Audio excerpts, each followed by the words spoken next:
ओशो पढ़े लिखे बहुत ज़्यादा थे। उन्होंने लाखों पुस्तकों का डीप अध्ययन किया था, लेकिन उन्होंने भारतीय फिलोसफी को, जो स्पिरिचुअल फिलोसफी है, उसको बड़ी डीपली पढ़ा हुआ था। वो क्रोध पे, लोभ पे, मोह पे, माया पे, सब सब्जेक्ट्स पर बहुत ही डीप और डेप्थ के साथ बातें कर लेते थे। लेकिन जब काम की बात आती थी तो वो काम को गलत नहीं मानते थे, वो वासना को, काम वासना को गलत नहीं मानते थे। वेद और वेदांत की दृष्टि से, संन्यास आश्रम की दृष्टि से यह चीज़ गलत होती है। ओशो इसको गलत नहीं मानते थे। तो वेदांत यह मानता है, जब तक आपका ध्यान इस संसार में है, वेद भी यही बात मानता है, योग भी यही बात मानता है, जब तक आपका ध्यान इस संसार की किसी भी चीज़ में है, किसी भी इंद्रियों से संबंधित आनंद यदि आप लेना चाहते हो, तो समझो आप संसार से जुड़े हुए हो। और जब आप मन की सूक्ष्मता के साथ, संस्कार के साथ, इस संसार के साथ जुड़े रहोगे, तब तक परमात्म तत्व को पाना आपके लिए असंभव है। आपको वो प्राप्त होगा ही नहीं।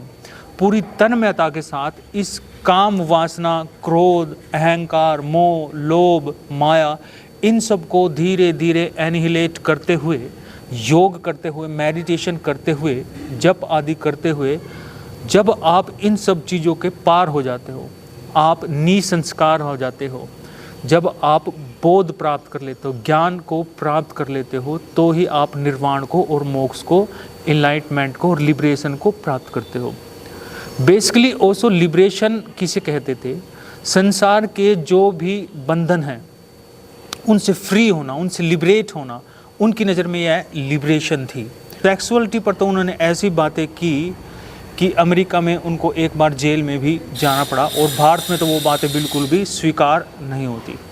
अब संसारिक लोग जो होते हैं वो ज़्यादातर काम वासनाओं से जुड़े हुए होते हैं, और जब ओशो ने इस चीज़ की फ्रीडम उनको दी तो उनको काफ़ी जुड़ाव उनसे महसूस होने लगा, क्योंकि वो कट्टर तरीके के सन्यासी नहीं थे।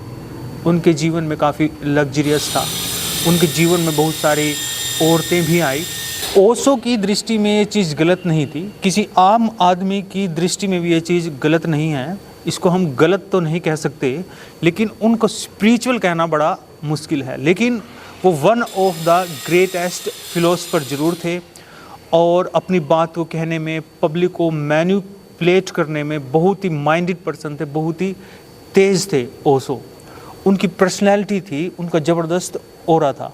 वेयर एज सदगुरु जो हैं वो एक मिस्टिक है, अपने आप को भगवान नहीं कहते, वो अपने आप को मिस्टिक कहते हैं। वो कहते हैं कि मैं बहुत ज़्यादा पढ़ता लिखता नहीं हूँ, मैं सिर्फ अटेंशन पे करता हूँ। और अटेंशन की कैपेसिटी को बढ़ाने के लिए योग और मेडिटेशन बहुत ज़रूरी चीज़ है। उसके लिए एकाग्रता और वन माइंडेडनेस, वन पॉइंटेडनेस बहुत ज़्यादा ज़रूरी है। वो आपको मेडिटेशन से मिलेगी।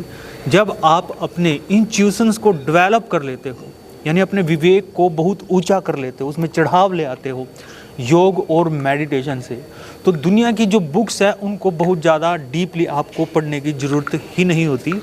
विवेकानंद का भी जो विवेक था वो बहुत हाई था। वो बुक को ऐसे ही देखकर उसके कवर पेज से ही अनुमान लगा लेते थे कि इस बुक में क्या है, और वो पूरी तरह ठीक होता था।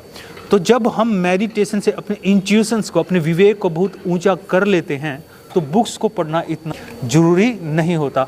और ओशो लेकिन बहुत ज़्यादा पढ़ते और लिखते थे।